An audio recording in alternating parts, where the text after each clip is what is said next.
لوگوں کے غلام مت بنو جب اللہ نے تمہیں آزاد پیدا کیا ہے۔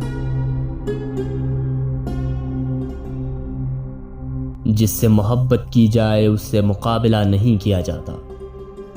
کسی کو پا لینا محبت نہیں بلکہ کسی کے دل میں جگہ بنا لینا محبت ہے۔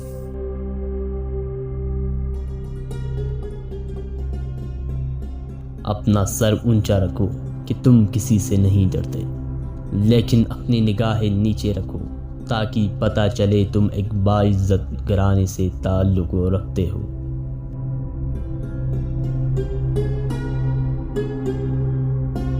حضرت علی سے پوچھا گیا کہ کیسے پتہ چلتا ہے کہ کون زیادہ قیمتی ہے؟ فرمایا، جس انسان میں جتنا زیادہ احساس ہوگا وہ اتنا ہی قیمتی ہے۔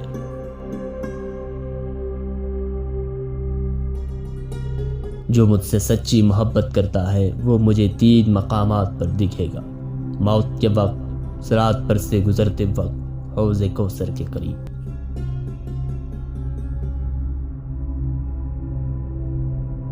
اگر کوئی آپ کی فکر کرتا ہے تو اس کی قدر کرو، کیونکہ دنیا میں تماشائی زیادہ اور فکر کرنے والے کم ہوتے ہیں۔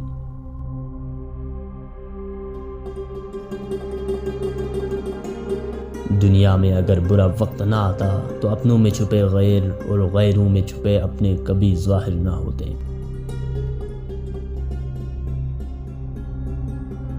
جو تمہاری خاموشی سے تمہاری تکلیف کا اندازہ نہ کر سکے، اس کے سامنے زبان سے اظہار کرنا صرف لفظوں کا ضائع کرنا ہے۔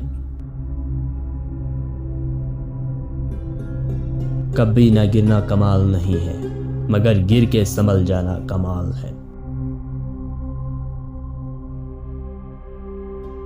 کسی نے حضرت علی سے پوچھا کہ عجیب بات ہے کہ اللہ تعالیٰ نبی صلی اللہ علیہ وآلہ وسلم کو اپنا محبوب کہتا ہے، مگر کلمے میں اپنا نام پہلے رکھتا ہے اور اپنے محبوب کا نام بعد میں رکھتا ہے۔ یہ عشق کے خلاف نہیں ہے۔ حضرت علی نے فرمایا کہ یہی تو حقیقی عشق ہے۔ خدا یہ پسند کرتا ہے کہ پہلے اس کا نام لے کر زبان کو پاک کیا جائے اور پھر پاک زبان سے اس کے محبوب کا نام لیا جائے۔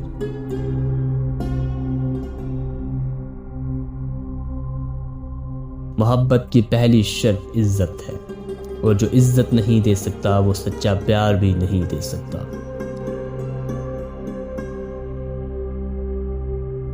اگر زندگی کو ہمیشہ خوشیوں کے ساتھ گزارنا چاہتے ہو تو غم زدہ لوگوں کے غم سنا کرو، کبھی دکھی نہیں رہو گے۔